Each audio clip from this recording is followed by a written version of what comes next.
आज हमारा टॉपिक था AC compressor close bearing replacement. तो पहले ओपन किया, आप देख सकते हो इसकी पुली और बेयरिंग इसके हाथ में। अभी बेयरिंग दूसरा डाल रहे हैं, तो अभी बेयरिंग को इंस्टॉलेशन कर रहे हैं विदाउट लेथ। तो भाई बेयरिंग ओपन कैसे किया, ओपन करने में क्या क्या दिक्कतें आई? ये इस पे सारे थ्रेड थे, लॉक था। हाँ, लॉक ये पड़ा। bearing कैमरामैन को बोलूँगा भाई निकले ये थोड़ा लॉक यहाँ पर आप देख लीजिए, सारे लॉक्स है। उस लॉक्स को पहले वो प्रेशर से ही हटाया, वो प्रेशर से हटाना पड़ा और फिर इसको दूसरा बेयरिंग लगा के इंस्टॉलेशन कर रहे हो। इंस्टॉलेशन अब बेयरिंग को बिठाना पड़ेगा, नए बेयरिंग को। तो जो हमने प्रोसेस किया था उसका रिवर्स करना है अब हमें सारा। तो ये जो तो इसमें- नीचे वाला हिस्सा है इसको पहले कैसे रखा था? इसमें ऐसा रखा था ताकि आपकी बेयरिंग आ सके उसके अंदर। इसमें है ना, यहाँ से प्रेस करेंगे तो बेयरिंग इसमें निकल जाएगा। Very good. तो अब इसको हम उल्टा लगाएंगे और इस प्लेट को पहले हमने ऐसे किया था निकालने के लिए, अब इसको उल्टा लगा के जो बेयरिंग है इसके ऊपर सेट करेंगे। यहाँ से हम लगा के वाइस से इसको प्रेस करेंगे ताकि ये इसके अंदर चला जाए। तो यहाँ पर देख सकते हैं बारीक चीज भी ये लोग ध्यान में लेते हुए बेयरिंग को रिप्लेसमेंट कर रहे हैं, क्योंकि काम करने के टाइम जितना काम आपको आसान करना है तो छोटे छोटे चीज़ों को बहुत अच्छे से देखना पड़ेगा, तभी जाके आपका काम और आसान हो जाता है। अब बेयरिंग प्रेस कर चुके हैं, अभी ये बेयरिंग को करेंगे लॉक और देखेंगे साउंड बंद हुआ कि नहीं, क्योंकि पहले साउंड आ रही थी। ये इसमें सेट हो गया है जैसे पहले था। अब हम इसको चलाएंगे तो जो पहले आवाज़ आ रही थी अब वो गायब हो चुकी है। गायब हो चुकी है। बराबर, राइट। तो अब इसको आपको करना है लॉक।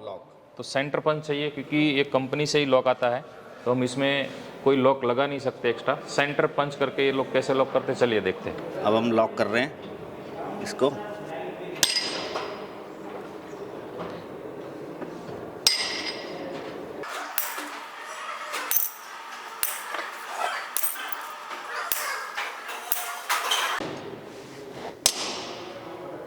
अब ये हमने पंच करके ये लॉक कर दिए हैं। अब ये बेयरिंग निकलेगा नहीं इसमें।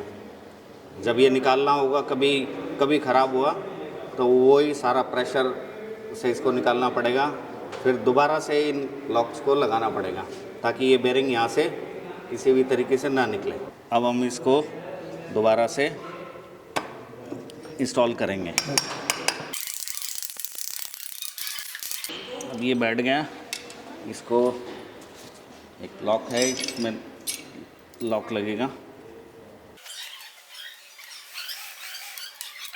और इस पे अब हम क्लच प्लेट लगाएंगे। हाँ, पहले डाल देंगे। इसमें 2 वॉशर लगे हुए हैं जिससे इसकी दूरी प्रॉपर रहती है, जिससे इलेक्ट्रोमैग्नेट इसमें आसानी से चिपकता है और वर्क करता है। अगर कम कर देंगे तो ये आपस में टकराना शुरू हो जाएगा, ज़्यादा कर देंगे तो मैग्नेट चिपकेगा नहीं। Very good. तो इसीलिए ये प्रॉपर साइज़ के इसमें जो आते हैं वो लगा के इसको हम अब हम कस देंगे।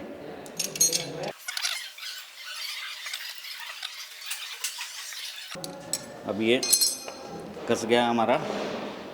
देखिए दोस्तों, इन लोगों ने पहली बार बेयरिंग चेंज किया है, पर बारीक चीज़ों का कितना ख्याल रख सकता है आप भी वीडियो में समझ सकते हैं।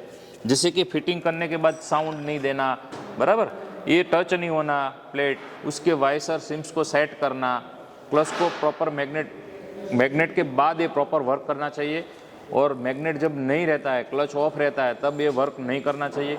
ये सारी बाबतों को ध्यान में रखते हुए इन लोगों ने काम किया है। तो थियरी और प्रैक्टिकल दोनों ज़रूरत है, क्योंकि मैं आपको मैसेज देना चाहूँगा, अगर ये समझ के बिना काम करेंगे ना तो खोल फिटिंग वाला ही मामला हो जाएगा। भाई खोल दिया, फिट कर दिया, वैसा जस्ट ऑटो का ट्रेनिंग नहीं है। जस्ट ऑटो का ट्रेनिंग कैसे है कि खोलने के साथ आपको समझ भी आना चाहिए, तो समझना बहुत ज़रूरी है।